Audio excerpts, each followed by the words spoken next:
الحمدللہ رب العالمین والصلاة والسلام علی سیدنا محمد خاتم النبیین وعلی آلہ واصحابہ اجمعین۔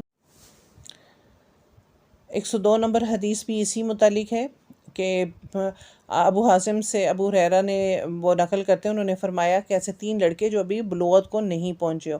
یہ حدیث پہلی حدیث کی تائید کے لیے اور ایک راوی ابن الاصبہانی کے نام کی تصریح کے لیے لائے ہیں کہ بالغ ہونے سے پہلے بچے کی موت کا کافی رنج ہوتا ہے، اس لیے معصوم بچے کی موت ماں کی بخشش کا ذریعہ قرار دی گئی ہے۔ تو اس لیے ہمیں صبر کرنا چاہیے، جو بھی ہمارے اوپر آفت آئے، کوئی بھی مشکل آئے، اور اولاد کا چلے جانا اور وہ بھی چھوٹی عمر میں، یہ ماں باپ کے لیے جو ہے وہ بہت ایک صبر آزما کام ہوتا ہے، لیکن یہ بخشش کا ذریعہ بھی اللہ تعالیٰ بنا سکتے ہیں۔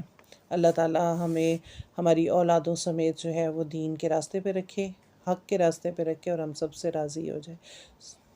سبحانک اللہم و بحمدک، نشہد ان لا الہ الا انت، نستغفرک و نتوب الیک۔ السلام علیکم ورحمۃ